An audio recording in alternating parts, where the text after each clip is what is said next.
Angibingelele ngiphinde futhi ngikwamukelela kuNqambothi Media TV. Idinganza kwethu ngicela ukuthi uyafelela ikasi. Cela wenze ukufanele kuchopha usubscribe ulike bese udlulisa ukuphawula.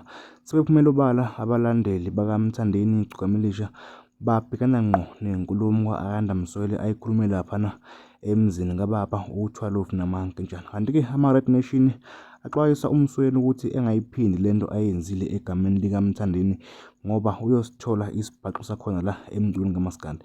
Ngane zakwethu ngale nje ukukhuluma kakhulu ake ngikuphe nansi inkulumo yama-Red Nation ngesikhathi ekhuluma ngodaba lukaMsweli beveza uvo lwabo ngodaba lwenkulumo engeyinhle futhi ethinte abantu abaningi lapha ey'nkundleni zokuxhumana. Nje ngongithanda nje. Ngathi wentombi uchaza ukuthini manje ungithanda nje? Uyinyundela wena. Ngeke ngayidlalela cha qhubeka futhi uthi bakwenze njani? Usho mayelana nani bafu? Ngelo daba lo kaMsweli. Oh, abe ngithi lo mbhemu bechaze kahle bafu lo phezulu bani F bani F Wow. Awuchaze kahle nje futhi uMsweli ubeye ngenye interview lapha wase la engicanga ukuthi khona ugeje khona ujantshi mayesebuza ukuthi uye wabona kunomthandeni lapha babezokwenzani. Yabo nje lo mbuzo ukuthi babezokwenzani. Yena ubehlanganaphi nokuthi bebeyokwenzani ngempela ubaba uMsweli naye ugejile kodwa lapha. Ugejile uze noma noma singasho phela ukuthi leyo nto sekuqhatha abantu ngoba egcineni kosuku yena yabona usenza abantu abathize besizakale ngento mhlambe ebengenasidingo. Ngicabanga ukuthi njengoba wayelapha nje amukelwa ngendlela owamukelwa ngakhona kwaqhutshwa usungu ngendlela abaqhubha usungu ngakhona bebazi ubazi ukuthi uyokwenzani. Kunamhlanje njengoba nje ecabanga njengoba wasanaye nje ecabanga ukuthi ezeke ubaba uLokhuza ukuyena ubaba uThwalofu wengeke azakucabanga lokho kuba kavelanga lapha kuMthandeni. Okhomba ukuthi uMthandeni ufike wa-revive leli gama leli ukurevive noma ukwenzani ya kodwa kwalokho ukuvuselela khona lokho to revive ya urevive igama likababa umfoka Khozo ukuthi amagalelo akhe yabona evele emphakathini futhi abantu bekhumbula ukuthi usasekhona ngoba khona abantu bebengazana ukuthi yena lo naye ubaba uThwalofu ukuthi udume ngani kwasho wacimani bebeyibona ikhehle lilengelayo nje lixayekele lithi impesheni eseligugile yabo so manje lapho isiqiniseko anzanga kuthiwa ublock ustorms lapho noma ngakaboni ukuthi wenzeni kodwa kusho ukuthi khona ugeja nakho cha lo mina lapha nafethu angisho ukuthi uMsweli mhlawumbe sithi mhlawumbe efana agxekwe noma athukwe kodwa uma umuntu osentweni yabantu kanje nanento esusa umsindo emphakathini uma umuntu ohlakaniphile awuyeli ngisho uyabona nje umuntu ohlakaniphile uma yenzisa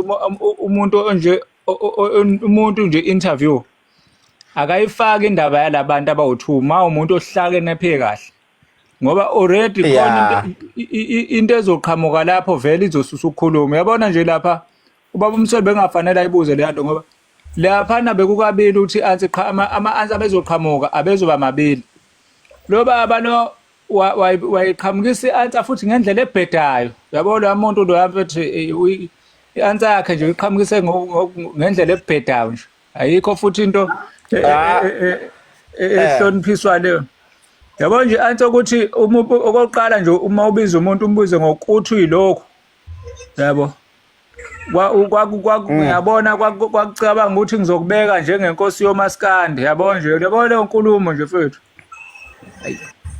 Hayi njengoba wakhuluma wakhala nje bonga igqoko ebonga yonke lento kwawenze nje useshintshile futhi namhlanje hawo nkosami kodwa vele uMthwalofu wayevele njalo kodwa ke phela abafowethu akuzona izinto ezingathathwa serious lo mfolo nafethu owakandlovu ngibona ngathi uyasidakelwa nje manje ngoba asishongo ukuthi sifuna uMthandeni abe inkosi ngenkani but lo baba wayisukela yena nje wazi ukuthi wabekwa ubani yena ubani lo baba wabekwa ubani lo ngapha enkandla yena lo uphuza ushukela yena ke wabeka uBhekumuzi isho ukuthi manje njengoba uBhekumuzi unamanga wabeka umtshekiseni uqamba amanga wathi phela sizalwanga izolo uze thina. wamenshina nokuthi Oh, lokhu better. lo uyisipikile uyashayelwa wara manje sase siyaxakeka Wambeka umtshengiseni. wayebeka indidane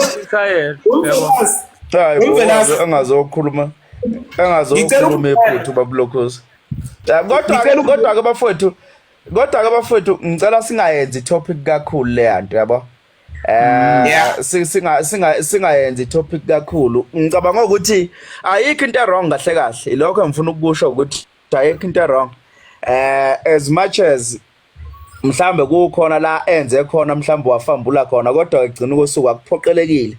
Even kwasana umswile hayi akunankinga. Uright nje yabo. Uright. Yeah, le andayoni kakhulu. Mayengena akenze lesibili akathi kahle umithekile njengamanje. Ilokho kumele akwazi ukuthi akenze elinye iphutha bona. Akenze elinye iphutha bona. Izophela nyala endaba endishi yakhe. Endaba zabathethe lezi izophela nya. Umkhulu lapha sebafowethu ngicabanga ukuthi nokuguga sekungenhla phela akakwazi ukukhuluma ngepikile eshayelwayo nami ngivumelana nawe mawuthi mhlambe lento ayinganakwa kakhulu ivela ayithelile. Iyekeni kanje yinto nje lana yokuthi idluliswa ayinankinga yabona kodwa ke waqhubeka umswelo wangena kumaskandi asilindele isibhaqo sakhona makuthi uyasifuna phela i-test makuthi ufuna i-test so thina mfowethu umjito 12 umdala abafowethu mnyekeni kanjalo nje uright naye yabona umdala abafowethu umdala not ukuthi akazilutho kodwa nje usemdala abafowethu mnyekeni kanjalo naye ubeyiphendulela ubegaqela lokho abekugaqela leso sikhathi ku right. Mfowethu nasephaneleni bafowethu ngizocela nje ukubuza nje imibuzo nyani ibe mncane ibe mbili ibe mithathu ngibese ngehle phaneleni khona abantu bonke bakhona ungena abaphefumule nabo. But Mfowethu uyazi ke mina nawe singabangani labakhulu angeke saxatshaniswa umculo. Ngithanda nje lento loyibekile elokuzaneni phambi kweyingeshemba ukuthi ungenzeka kwenzeka into enje siphumelele. Bengifuna ukubuza mfowethu ukuthi angeke lento wayitwista ibuye ngathi ibusiness sort of unama shareholder njani abese wonke umuntu ke ungena nge certain percentage yakhe sort of and then ibuye ngathi into lephilayo nje ngiyacabanga ke singathi ke masikhule kakhulu sesiyayithatha siyisa na ku stock index. I know ukuthi uyazi ukuthi ngikhuluma ngani ukuthi kungenzeka ukuthi